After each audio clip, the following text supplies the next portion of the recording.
everyone, it's me again, and for today, I am going to share to you my 10 reflections for the midterm. The 5 topics here are from the Torrentera, and the 4 topics are from the Philippine History Sourcebook, and the 1 topic is from the supplemental material from Proof R.A. Dalagan. So in my reflection paper, I will be using 2 modes of reflection. The first mode is the mirroring. So in mirroring, there are 4 preliminary questions to be answered. First is what is being discussed. Second, is there anything that you can see in yourself? Third, it is present or absent. Fourth, what do you feel and why? The second mode of reflection that I will be using is the microscoping. So get one word or words, phrase or sentence that struck you or affected you. What are its societal or sectoral implications and why? So now, let's start. So the first topic is from the Torrentera, an act of declaration of Philippine independence. The mode of reflection that I will be using in this topic is mirroring. So what is being discussed? So the document sought to proclaim the sovereignty and independence of the Philippines from the colonial rule of the Spanish Empire. It conveys the message that the Philippines has the right direction as a country, and so the Philippines, headed by the dictatorial government, have solemnly declared their independence, while the Philippine flag and its symbols were introduced. So is there anything that you can see in yourself?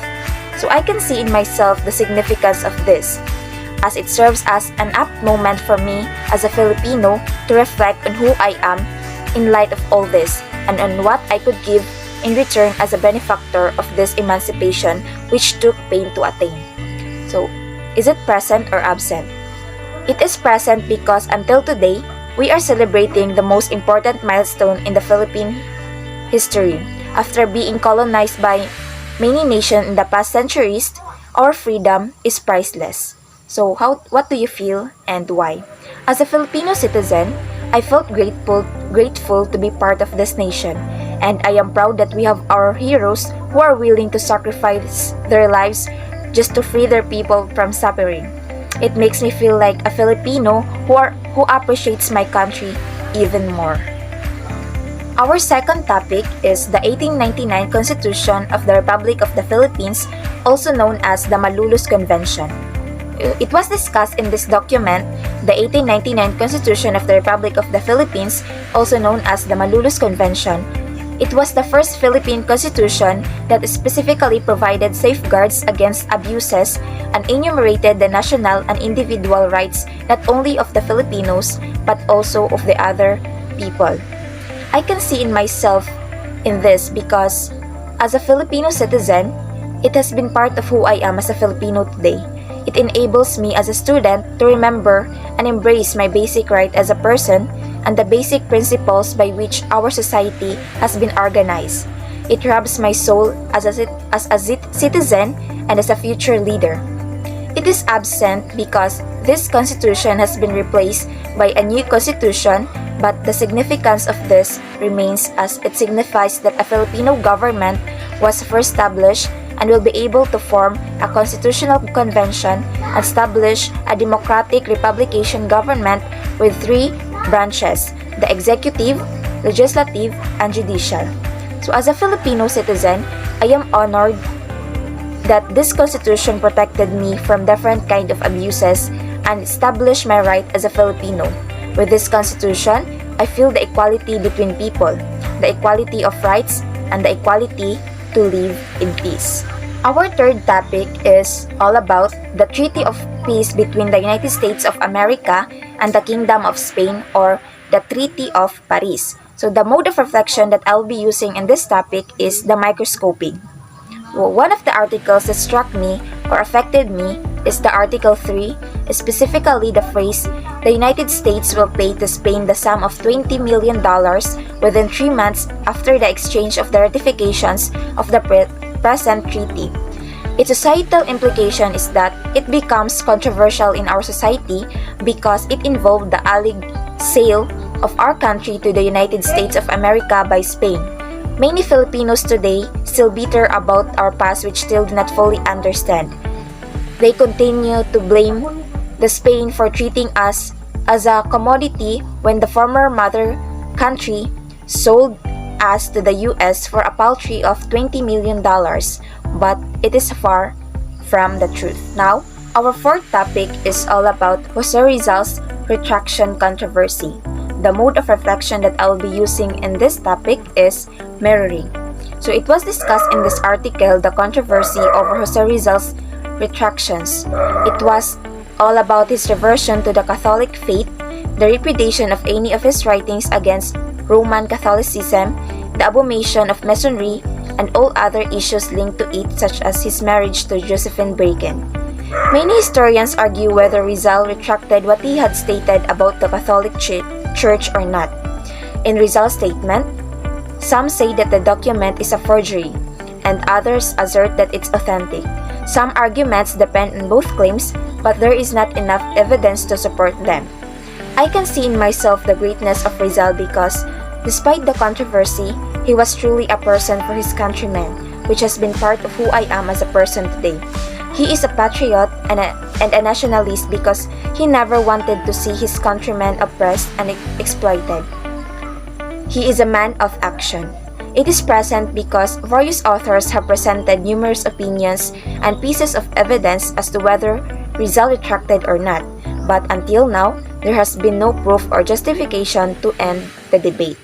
From this controversy, I felt confused about what is the truth, but at the same time, I am proud of Rizal as he is strong enough to handle every situation. He is indeed our national hero who has the spirit of nationalism that also burns in every Filipino. Our fifth topic is all about the convention between the United States of America and Great Britain delimiting the boundary between the Philippine archipelago and the state of North Borneo. So it was discussed in this article that it was an agreement between the governments of the United Kingdom and the United States to definitely delimit the boundary between the North Borneo and the Philippine archipelago. I can see myself from this because, for me, having this boundary between people or places is very important. Without boundaries, we feel depleted, taken for granted, or even taken advantage of. It is present because I always heard and witnessed some issues in my surroundings regarding this lack of boundary. People are fighting for their rights and opinions, which leads to misunderstanding. From this, I feel like I need to be more aware of others' boundaries, and I should also know where my property begins and ends. This way, I can ensure that I am respecting the privacy of others while also respecting my own. Now, our next topic is from the Philippine History Sourcebook, Account of Private William Grayson.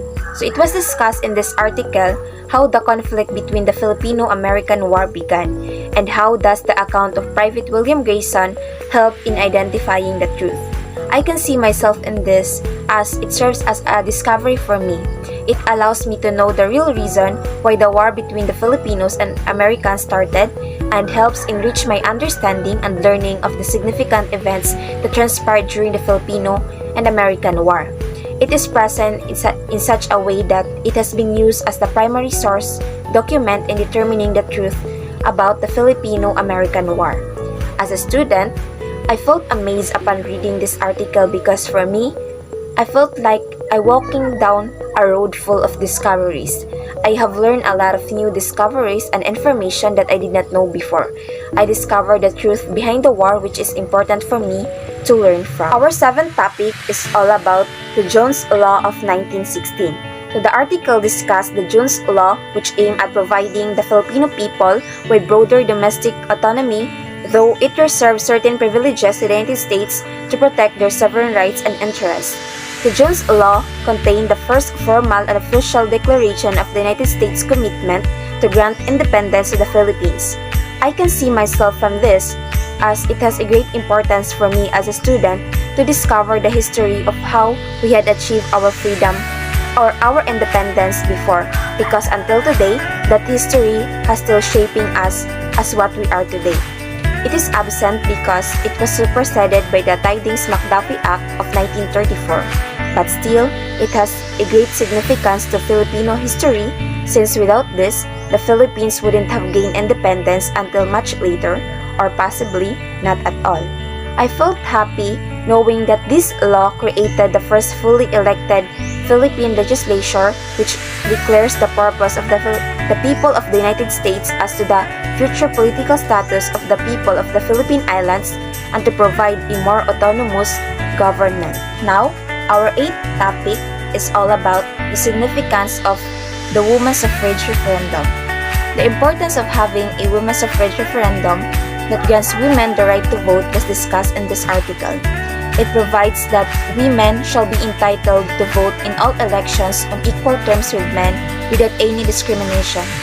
I can see in myself how significant this is to me as a woman because I believe that it serves an opportunity for me to wield a very important weapon to defend my rights and secure myself. It is present in such a way that the significance of this is still relevant in today's society. Women today had been given the right to vote and have made decisions already. As a woman, I felt inspired to express my rights through voting. It encourages me to participate and be involved in the development process and to remove gender bias from all government regulations and procedures. Our ninth topic is all about the message of General to the Filipino people. So in this article, it was discussed the message of General Douglas MacArthur to the Filipino people, wherein he extended his greatest gratitude and affection towards the Filipino people in the middle of the war. Their courage and determination and the unity they shared helped them fight their way to victory. I can see in myself the personality of General Douglas MacArthur in the way that he fulfilled his promises to return to the Philippines to continue his duty and responsibilities, which is also somewhat my personality. If I make a promise to someone, I am committed to fulfilling that promise. It is present because there are still leaders today like General Douglas MacArthur who are honest and willing to fulfill their promises for the country, and also they are willing to sacrifice their own lives just to achieve these promises. As a Filipino, I am honored to know that General Douglas MacArthur made a big contribution during the war as he was willing to fight for us to achieve the freedom that we have right now. Now, moving on to our last topic. So this topic is from the supplemental material from our instructor, Prof. R.A. Dalagan. So it is the evolution of Filipino nationalism. So it was discussed how Filipino nationalism has evolved over the past few years from the stages and periods to its agitating sectors and demands. I can see something from this as it relates to my personal experience as a person because just like how Filipino nationalism continues to evolve, I myself am also continuing to evolve to become a better version of myself. It is still present in today's society because as time goes by, our Filipino nationalism is still evolving and developing, as it tends to promote the interests of a particular nation, especially with the aim of gaining and maintaining the nation's sovereignty over its homeland to create a nation-state. As a Filipino, I felt proud because of Filipinos' love for freedom motivated them to unite against the colonizer. It was inspiring for me as a young citizen of my country. And that's the end of my discussion about my reflections for the midterms.